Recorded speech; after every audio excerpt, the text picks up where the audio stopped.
వచ్చేసారు ఈరోజు. అది కాదు, సినిమాలో మీరు ఒక కేసు సాల్వ్ చేయబోతున్నారని అర్థమవుతుంది. మీరు ఇంటర్వ్యూ రూపంలోనే ఎన్నో ఇంట్రాగేషన్లు కూడా చేసేసారు గతంలో. ఇప్పుడు మన టీం మొత్తం ఇక్కడే ఉన్నారు కదా, ఆశా మేరీ మేడం. మీరు ఒకవేళ ఎవరినైనా ఇంట్రాగేషన్ చేయాలంటే ఎవరిని చేస్తారు? ఓ, నేను interrogation? Yes, from the team of ప్రేమంటే.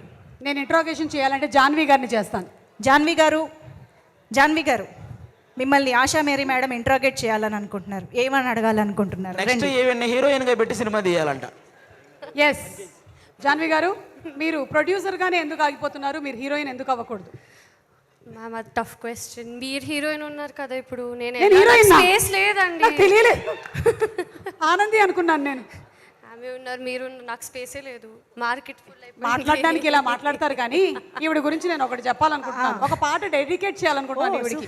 ఈవిడికి డెడికేట్ చేయాల్సిన పాట ఏంటంటే, అగ్గి పుల్ల లాంటి ఆడపిల్ల నేను, ఒక్క చిన్న చూపు చూస్తే ఊరుకోను, ఎందులోను నీకు నేను తీసిపోను, నీ సంగతి ఏంటో చూసుకుంటా పోను పోను. జాన్వీకి కరెక్ట్ గా సెట్ అయ్యేటువంటి పాట. She is a fire brand అసలు.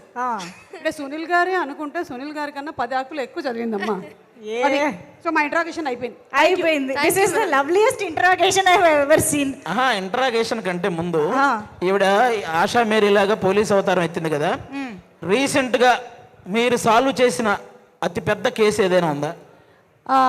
ఐబొమ్మ కేసు చూసావా? ఐబొమ్మ కేసు ఏంటి అది మీరా పట్టుకుంది? అది సజ్జనార్ గారు, సివి ఆనంద్ గారు వాళ్ళు కదా పట్టుకున్నారు. నేను చూశాను అన్నాను, పట్టుకున్నావు అని చెప్పాను, పట్టుకున్నానని చెప్పానా? మీరు సాల్వ్ చేసింది చెప్పండి. పొడిచే కేసు ఒకటి సాల్వ్ చేశాను. ఏంటి కత్తితో పొడిచిన కేసు సాల్వ్ చేశారా? పెన్సిల్తో పొడిచినటువంటి కేసు ఒకటి. 6వ తరగతి పిల్లోడు పక్కన ఉండేవాడిని పెన్సిల్తో పొడిచాడు. మీరేం చేశారు మరి? వాళ్ళిద్దరిని పక్కకు పిలిచి అలా పొడుచుకోకూడదురా అని చెప్పా. ఇది కేసా? ఇది కేసే. సరే, సడన్ గా మీ అకౌంట్ లో నుంచి 1,00,000 రూపాయలు కట్టయినాయి అనుకో, ఆ కేసు ఎలా సాల్వ్ చేస్తారు? ఇది చాలా ఈజీ. తీసేసిన మా ఆయనకు ఫోన్ చేసి తిరిగి వేసేయమని చెప్తాను, ఆయనే కదా తీస్తాడు నా అకౌంట్లో. ఇదిగో ఇలా కేసులు ఉంటాయి ఈవిడ. మీరు మీ కేసు స్టార్ట్ చేయండి. కాదు, అసలు కేసు సాల్వ్ చేయాలంటే ఎలాంటి లక్షణాలు కావాలి? ఫస్ట్ ఆఫ్ ఆల్ మాట్లాడే లక్షణం కావాలి. కరోనా లక్షణాలు తప్ప ఏ లక్షణాలైనా ఉండొచ్చు.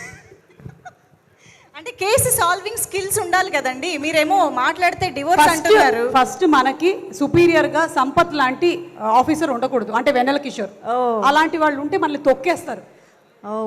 ఇవాళ రాలేదు ఆయన. అవును, ఆయన రాలేదు. కనీసం నన్ను ఎక్కడైనా మాట్లాడనిచ్చాడు. కాదు, మీరు ఎలాగో మన వెన్నెల కిషోర్ గారి గురించి మాట్లాడారు కాబట్టి అసలు ఆయన ఎక్కడున్నారో ఏం చేస్తున్నారో ఒక లుక్ వేద్దామా? ఆయన ఏదో మాకు చెప్పాలనుకుంటున్నారంట. ఒకసారి వెన్నెల కిషోర్ గారి వీడియో రెడీ చేసుకోండి అమ్మా. వెన్నెల కిషోర్ గారు అసలు ఎక్కడున్నారు, ఏం చేస్తున్నారు? ఈవెంట్కి రాకుండా ప్రేమంటే సినిమా ఈవెంట్కి ఎందుకు రాలేదు చూద్దాం ఇప్పుడు.